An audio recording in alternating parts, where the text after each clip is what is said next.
Hello everyone, welcome back to my channel biology with Sonu. हम लोग जो है 100 डेज़ की एक रिवीजन सीरीज़ कर रहे हैं, जिसमें हमारा जो टारगेट है जो अपकमिंग टीजीटी पीजीटी का एग्ज़ाम है एंड जो जीआईसी का प्री है, साथ साथ में एलटी मेंस के लिए।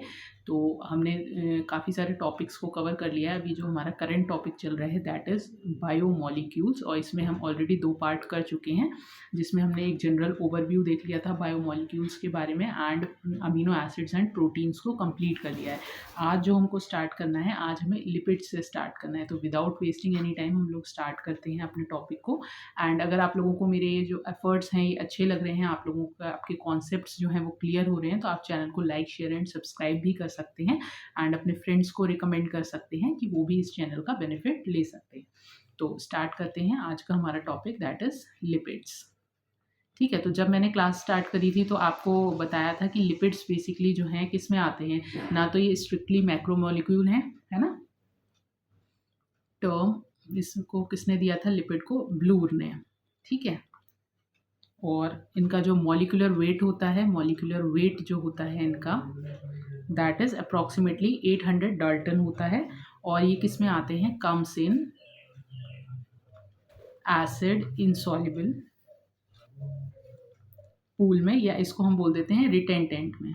और क्यों आते हैं, क्योंकि ये जो है वेसिकल्स का फॉर्मेशन कर लेते हैं, जिसकी वजह से ये फिल्ट्रेट में नहीं जा पाते हैं, जबकि इनका मॉलिक्यूलर वेट जो है 1000 डाल्टन से कम है उसके बाद भी। ठीक है, अब ये कैसे होते हैं, अगर हम इसके लिपिड्स के सिंपल कंपोनेंट्स की बात करें तो लिपिड्स किससे मिलकर के बना होता है। तो लिपिड्स जो बना होता है, पहला तो उसमें होता है फैटी एसिड, ठीक है, और दूसरा होता है उसमें ग्लिसरॉल।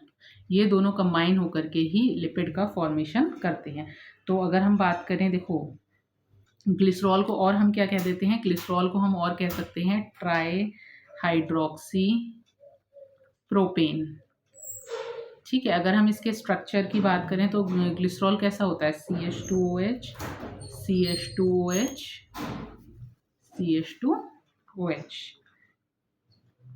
ये यहाँ पर 2 नहीं आएगा, जो CHOH। ठीक है, तो this is the structure of glycerol, इसलिए हम इसे ट्राईहाइड्रोक्सी प्रोपेन कहते हैं। आप लोगों ने जब 11th-12th में केमिस्ट्री पढ़ी होगी तो वहाँ पर इसका स्ट्रक्चर जो है वो पढ़ा होगा। अब बात करें अगर फैटी एसिड्स की, तो फैटी एसिड्स क्या होते हैं, फैटी एसिड्स जो होती हैं चेन ऑफ हाइड्रोकार्बन होती हैं, जिनमें 1 COH ग्रुप होता है एंड पर।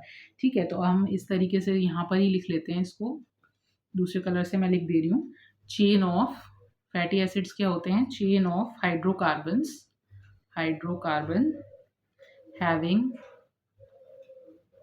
1 COOH group at end।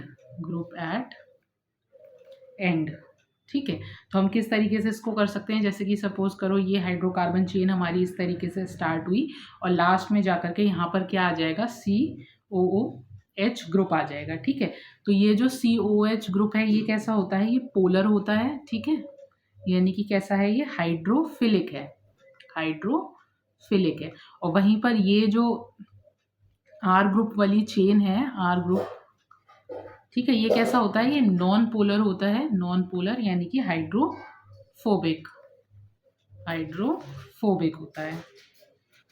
ठीक है, इसीलिए हम जो है इसको लिपिड को एम्पीपैथिक मॉलिक्यूल भी कहते हैं, क्योंकि इसमें नॉन पोलर और पोलर दोनों ही एंड्स प्रेजेंट होते हैं। ठीक है, तो आप यहाँ पर लिपिड्स के लिए लिख सकते हो ये कैसे होते हैं, एम्फीपैथिक होते हैं, एम्फीपैथिक। ठीक है, मॉलिक्यूल, तो ये टर्म भी ध्यान रखना है। ठीक है, नेक्स्ट बात करते हैं। देखो, अब जैसे कि मैंने ये आपको बताया कि यहाँ पर आर ग्रुप प्रेजेंट होता है, यानी कि हाइड्रोकार्बन की जो है चेन प्रेजेंट होती है। अब उसके बेसिस पे हम देखते हैं कि फैटी एसिड्स हमारे जो हैं कितने टाइप के हो सकते हैं।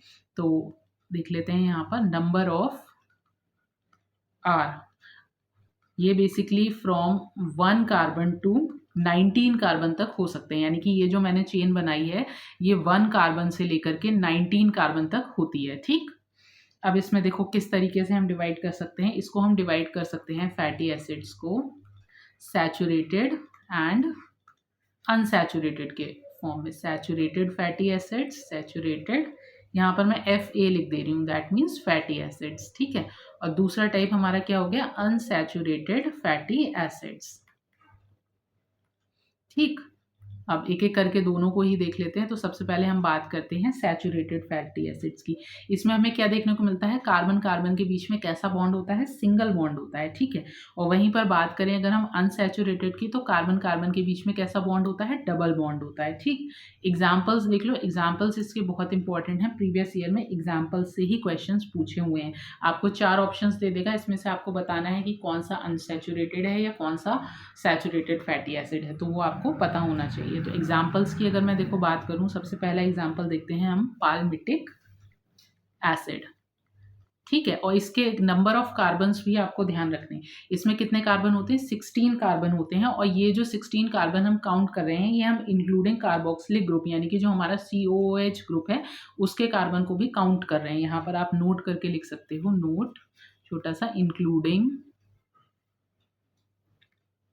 COOH यानी कि कार्बोक्सिलिक ग्रुप को भी हम इंक्लूड कर रहे हैं। अब देखो इसका फॉर्मूला यहीं पर ही देख लो, CH3 CH2, ये भी पूछा जा सकता है, ठीक है। आपको ऑप्शंस में ये पाल्मिटिक एसिड ना लिख करके दे करके इस तरीके से अगर आपको दे रहा है तो भी आपको आना चाहिए, ठीक है। तो पाल्मिटिक एसिड में अब देखो काउंट कर लो 16 कार्बन कैसे, 14 तो यही हो गया आपके C वाले 14, एक ये हो गया 15 और ये COH का हो गया 16, ठीक है। तो ये आपका हो गया पाल्मिटिक एसिड। इसी तरीके से दूसरा एग्जाम्पल है इसका, स्टीयरिक एसिड। स्टीरिक एसिड में कितने हैं, 18 कार्बन है, ठीक है। तो इसमें क्या होगा, CH3 CH2 16 है और COOH, तो 16 ये हो गए 17 और एक ये 18, ठीक है। इसी तरीके से नेक्स्ट एग्जाम्पल है इसका, एरेक्डिक एसिड। इसमें कितने हैं, 20 कार्बन है, ठीक है, 20 कार्बन। फॉर्मूला देख लो, CH3 ये ब्रैकेट है, बड़ा बना दे रही हूँ जिससे पता रहे, CH2 16, सॉरी CH2 18 हो जाएगा ना यहाँ, 18 एंड COOH, ठीक है। तो ये हो गया हमारा एरेक्टिक एसिड। तो तीनों ही एग्जांपल्स हो गए ये सैचुरेटेड के हमारे, पाल्मिटिक एसिड, स्टीरिक एसिड और एरेक्टिक एसिड। किसमें 16 है, किसमें 18 है, किसमें 20 है, ये चीज़ आप लोगों को ध्यान रखनी है, ठीक है। अब बात कर लेते हैं हम नेक्स्ट स्लाइड पर अनसैचुरेटेड फैटी एसिड्स के बारे में, ठीक है। तो नेक्स्ट देख लेते हैं, अनसैचुरेटेड फैटी एसिड्स भी हमारे 2 टाइप के हो जाते हैं, अनसैचुरेटेड फैटी एसिड्स, ठीक है। अनसैचुरेटेड फैटी एसिड की अगर हम बात करें तो ये होते हैं मोनो अनसैचुरेटेड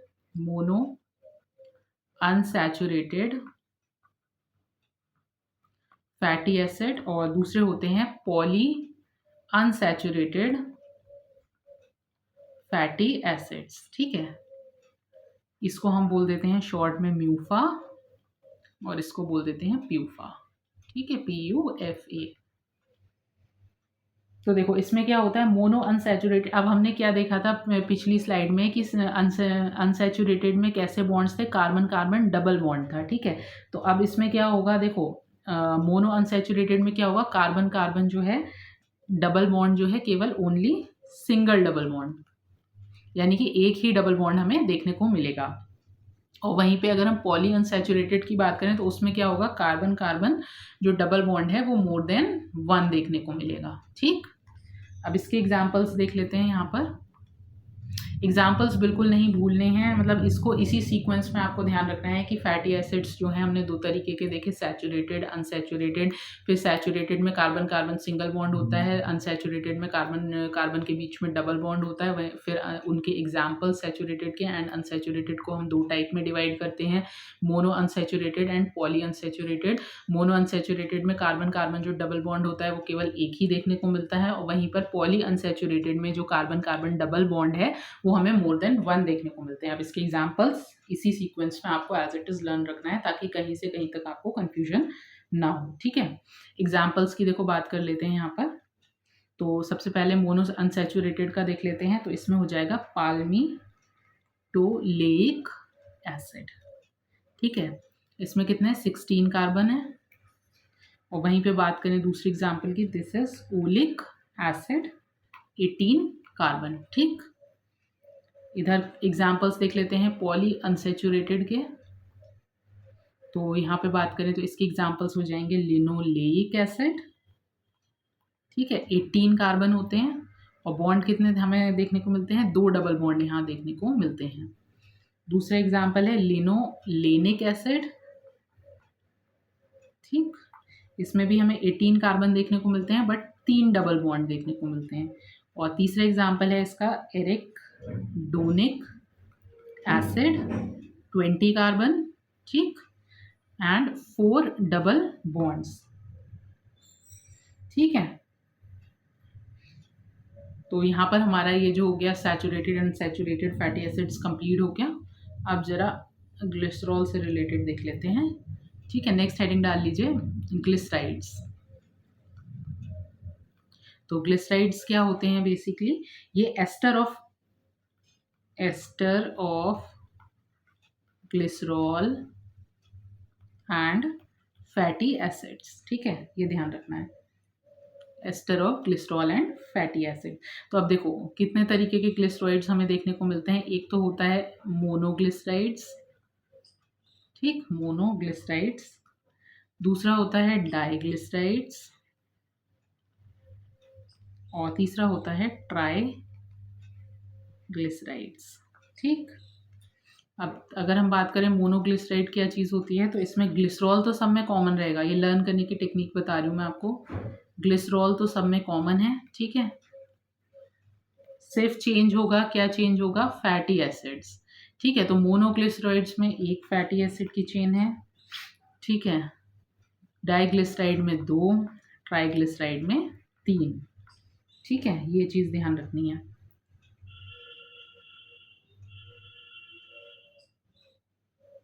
देखो यहाँ पे मैं आपको ट्राइग्लिसराइड का अगर स्ट्रक्चर बना के भी दिखाऊं तो किस तरीके से होगा, CH2OH, CHOH, ये हमारा क्या बन गया, ये हमारा बन गया ग्लिसरॉल। ठीक है, तो सबसे पहले यहाँ पर क्या होगा, अगर हम बात कर रहे हैं मोनोग्लिसराइड की, तो देखो मोनोग्लिसराइड में सिर्फ यहाँ पर जो है एक हमारा फैटी एसिड जो है, इस तरीके से एक फैटी एसिड की अगर चेन ऐड हो रही है, दिस इज मोनोग्लिसराइड। वहीं पे बात करें अगर हम डाइग्लिसराइड की, तो दूसरी फैटी एसिड की चेन यहाँ पर ऐड होती है। ठीक, ये हम यहाँ पे R2 लिख ले रहे हैं। और वहीं पे बात करें अगर हम ट्राइग्लिसराइड की, तो यहाँ पर हमारा तीसरा फैटी एसिड की चेन जो है वो ऐड हो गई। ठीक है, अब एक चीज़ और ध्यान रखनी है कि जब हमारी ये फैटी एसिड की चेन ऐड हो रही है, तो यहाँ पर जो है वाटर भी हटेगा यहाँ से। ठीक है, तो -H2O। ठीक, जब दूसरे डाइग्लिसराइड में दो वाटर के मॉलिक्यूल जाएंगे एंड ट्राइग्लिसराइड में 3 वाटर के मॉलिक्यूल यूज होंगे। ये यहाँ तक है, ठीक है, -H2O। अब लिपिड्स का क्लासिफिकेशन देख लेते हैं। होपफुली ये चीज़ आपको समझ में आ गई होगी कि ग्लिसराइड्स हमने किस तरीके से, मतलब ester of glycerol and fatty acids जो है किस तरीके से हमने मोनोग्लिसराइड, डाइग्लिसराइड एंड ट्राइग्लिसराइड को बनाया है। यहाँ पे स्ट्रक्चर भी देख लिया है इसलिए हमने, जिससे कि एग्जाम टाइम में हमें याद रहे। अब क्लासिफिकेशन देख लेते हैं लिपिड्स का। क्लासिफिकेशन ऑफ लिपिड्स, ठीक, तो क्लासिफिकेशन की अगर हम बात करें तो जैसे हमने प्रोटीन्स में देखा था ना, सिंपल प्रोटीन्स थे, कॉन्जुगेटेड प्रोटीन्स थे, डिराइव्ड प्रोटीन्स थे, उसी तरीके से सिंपल लिपिड्स होते हैं। ठीक है, सिंपल लिपिड्स। देन दूसरे होते हैं कॉन्जुगेटेड लिपिड्स एंड तीसरे होते हैं डिराइव्ड लिपिड्स। ठीक है, तीनों को एक ही स्लाइड पर देख लेते हैं शॉर्ट में हम लोग। तो सबसे पहले अगर हम बात करें सिंपल लिपिड्स की, तो ये क्या होते हैं, जैसे कि सिंपल फैट्स हो गए, इसके अलावा जो वैक्सेस होती हैं, है ना, वैक्सेस कैसे बनती है, हाइड्रोकार्बन और लॉन्ग चेन ऑफ अल्कोहल होता है ना, तो इसके एग्जांपल्स में आ जाएगा। जैसे आपका बी वैक्स हो गया, आप यहाँ पर इस तरीके से बना लो, देखो सिंपल फैट्स। ठीक, सिंपल लिपिड्स में सिंपल फैट्स आ गए। एग्जाम्पल में लिख लो इसका, ट्राई एसाइल ग्लिसरॉल, TAG। ठीक, इसके अलावा सिंपल फैट्स के अलावा जो वैक्सेस हैं, ठीक, वैक्सेस क्या होती हैं, hydrocarbon plus long chain of alcohol होता है ना, यहाँ पर लिख लो hydrocarbon plus long chain alcohol. ठीक, इसके एग्जाम्पल की अगर हम बात करें वैक्सेस के, तो बी वैक्स हो गया, ठीक, बी वैक्स। और बी वैक्स कहाँ से सिक्रीट होती है, ये भी चीज़ आपको पता होनी चाहिए, from hypodermal gland of worker bee, ठीक है, वर्कर बी। इसके अलावा नेक्स्ट एग्जाम्पल इसका हो जाएगा सेरुमिन। सेरुमिन क्या होता है, ये ईयर वैक्स होती है, जो हमारे ईयर में वैक्स प्रेजेंट होती है ना, और ये कहाँ से सिक्रीट होती है, फ्रॉम सेरुमिनस ग्लैंड, ये आप लिख लीजिएगा। देन हम बात करें और एग्जाम्पल्स की इसकी, तो इसमें एक एग्जाम्पल 1 2 3 करके डाल लो यहाँ पे, जिससे कि कन्फ्यूजन ना हो। देखो हाइड्रो, इसका वैक्सेस का एग्जाम्पल पहला हो गया बी वैक्स, दूसरा हो गया सेरुमिन, तीसरा हो जाएगा आपका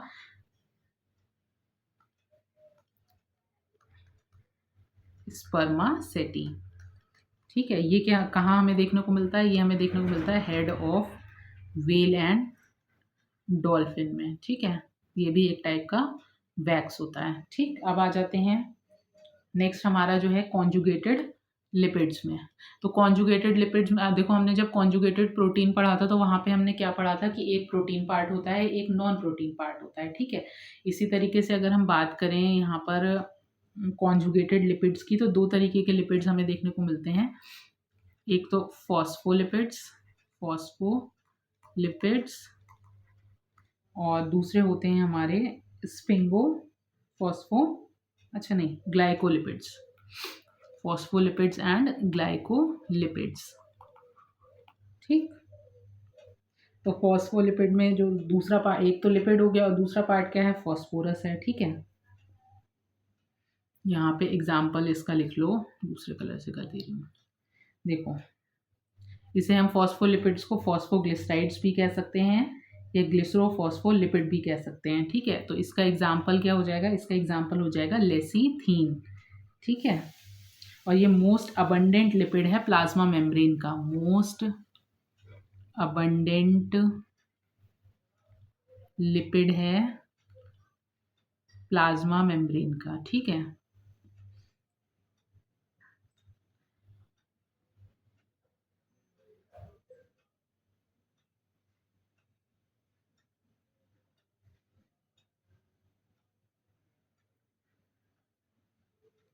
अब आ जाते हैं,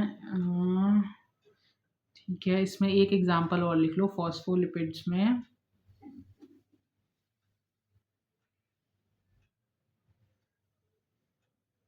ये तो आपका फॉस्फोग्लिसराइड्स का हो गया है ना, एक एग्जाम्पल ये हो गया, और दूसरा एग्जाम्पल इसका लिख लो स्फिंगोफॉस्फोलिपिड, स्फिंगोफॉस्फोलिपिड में स्फिंगोमाइलिन, ठीक, स्फिंगोमाइलिन, माइलिन शीथ होती है जो न्यूरॉन में, वो स्फिंगोमाइलिन। तो अगर क्वेश्चन आता है कॉन्जुगेटेड लिपिड्स में, तो फॉस्फोलिपिड्स में क्या क्या हमारे एग्जाम्पल हो गए, एक तो लेसिथीन हो गया, दूसरा हमारा स्फिंगोमाइलिन हो गया, ठीक है। अब बात कर लेते हैं डिराइव्ड लिपिड्स की। तो डिराइव्ड लिपिड्स को ऐसा करते हैं, दूसरी स्लाइड पर देख लेते हैं, क्योंकि हाँ इसको थोड़ा डिटेल में मैं आपको बता देती हूँ। देखो डिराइव्ड लिपिड्स, ठीक है। तो डिराइव्ड लिपिड्स की बात करें तो दो तरीके से हम इसको देखते हैं, एक तो स्टेरॉइड्स होते हैं, ठीक है, स्टेरॉइड्स, और दूसरे होते हैं टर्पीन्स, टर्पीन्स, या इसी को हम बोल देते हैं क्रोमोलिपिड्स, ठीक है। तो अगर क्रोमोलिपिड्स आ रहा है या टर्पीन्स आ रहा है, दोनों एक ही चीज़ें हैं, ठीक। अब स्टेरॉइड्स को देख लेते हैं पहले। स्टेरॉइड्स में देखो, हमें पहला तो देखना है, अगर जो चेन है वो OH कंटेनिंग है, ठीक है, तो उसे हम क्या बोलेंगे, उसे हम बोलेंगे स्टेरॉल्स, ठीक, स्टेरॉल्स। और वहीं पे अगर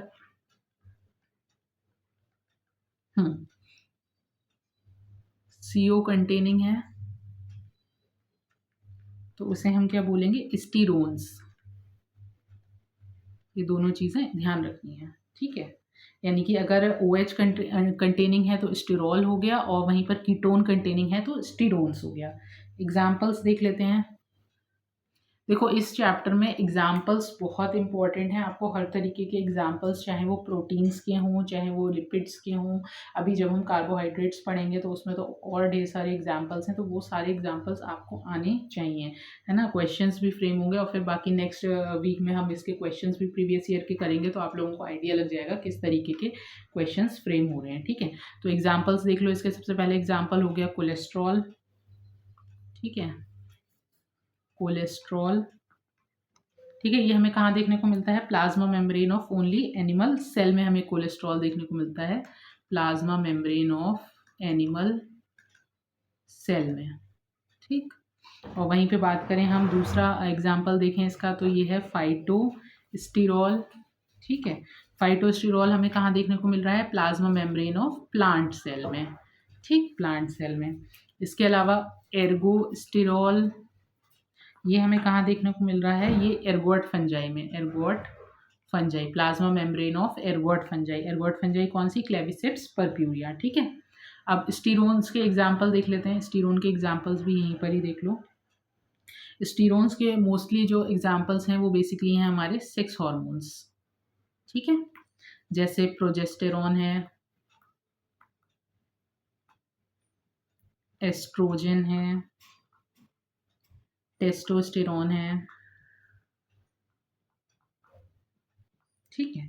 इसके अलावा जो हॉर्मोन्स हैं हमारे एड्रीनल कॉर्टेक्स के, हॉर्मोन्स ऑफ एड्रीनल कॉर्टेक्स, कौन कौन से? एल्डोस्टेरॉन, देखो ना इनके नेम में ही स्टेरॉन आ रहा है, ठीक है।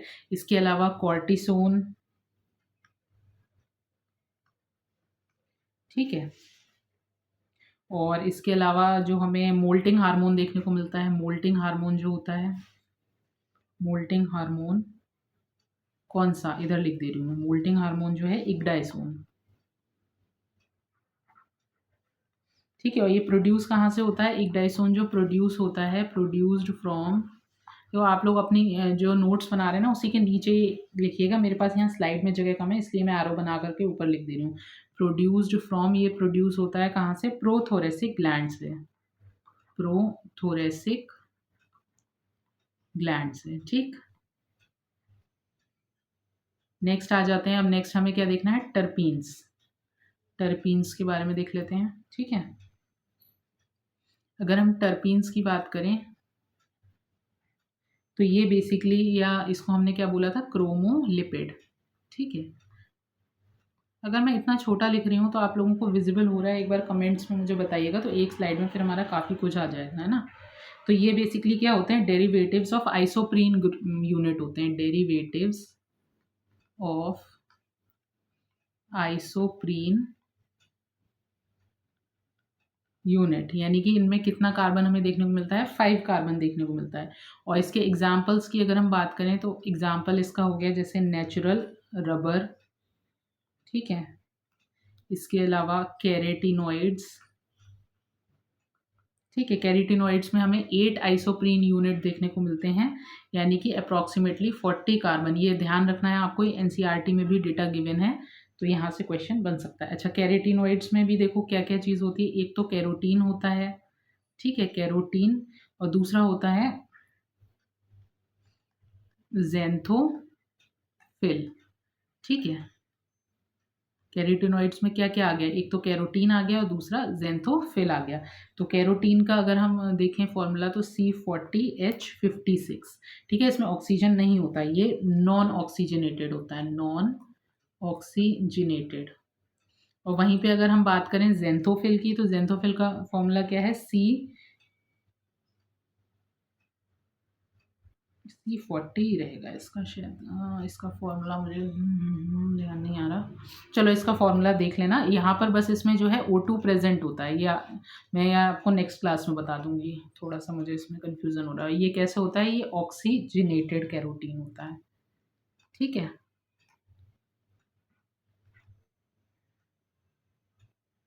तो यहाँ पर हमारा जो लिपिड्स है वो कंप्लीट हो जाता है, ठीक है। हमने लिपिड्स में क्या क्या चीज़ें देख ली, देखो कहाँ से हमने स्टार्ट करा था। ये तो प्रोटीन्स आ गया, एक सेकेंड। हाँ, देखो, तो हमने किसने टर्म दिया, मॉलिक्यूलर वेट कौन से पूल में आते हैं वो देख लिया, लिपिड्स कैसे बने होते हैं, फैटी एसिड्स एंड ग्लिसरॉल के ग्लिसरॉल का स्ट्रक्चर देख लिया, कैसे करके चेन ऐड हो रही है वो चीज़ देख ली है ना।